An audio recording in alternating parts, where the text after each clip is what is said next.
Selamat pagi semuanya. Tidak bisa dipungkiri, situasi pandemi ini memberikan tekanan yang luar biasa hampir buat semua bisnis. Tak terkecuali bisnis perhotelan di mana saat ini kami berkarya. Saya yakin sekali saudara-saudari saya di Bali paham betul apa yang saya sampaikan ini dan semoga Tuhan menguatkan kita semua.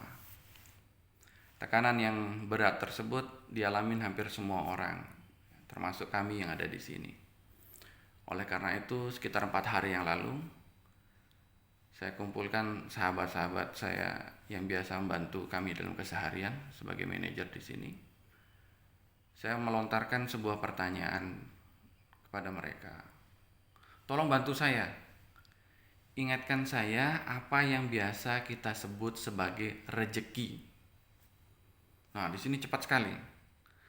Dalam waktu beberapa menit, mungkin 1-2 menit, banyak sekali yang muncul. Ada yang mengatakan duit, Pak. Ada yang mengatakan kesehatan, Pak. Ada yang mengatakan oksigen, Pak. Ada yang mengatakan suami. Ada yang mengatakan kehidupan. Ada yang mengatakan ujian juga merupakan rezeki. Ada yang mengatakan waktu, Pak. Itu adalah rezeki juga. Menarik. Terus pertanyaan saya yang kedua, dari sekian banyak rezeki tersebut, dari uang atau pendapatan sampai dengan waktu, yang mana yang Tuhan kurangi dengan adanya pandemi ini?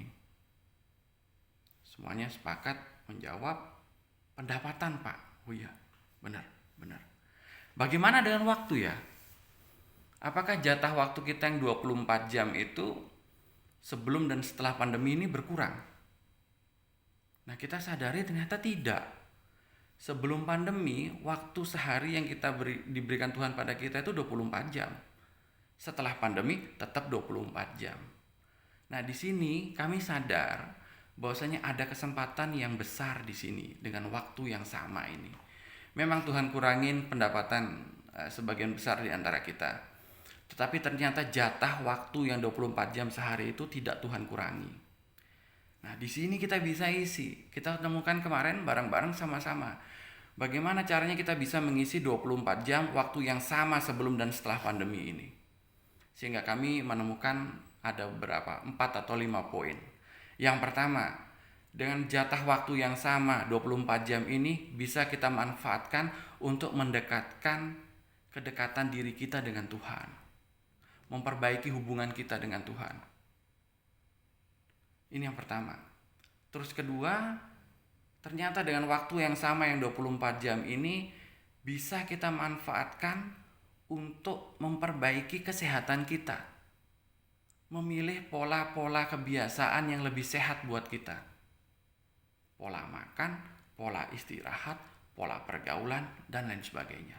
Ternyata bisa.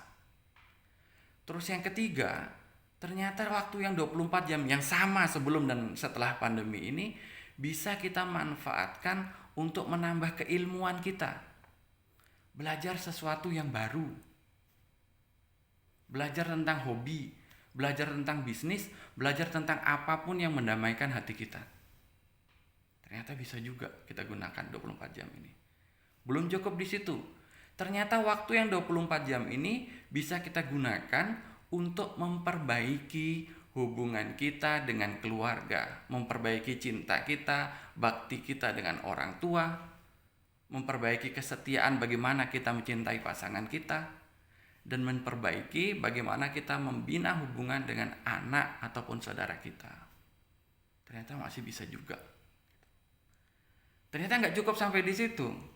Ternyata waktu yang sama 24 jam sehari ini bisa kita manfaatkan untuk memperbaiki bagaimana persahabatan kita dengan sesama.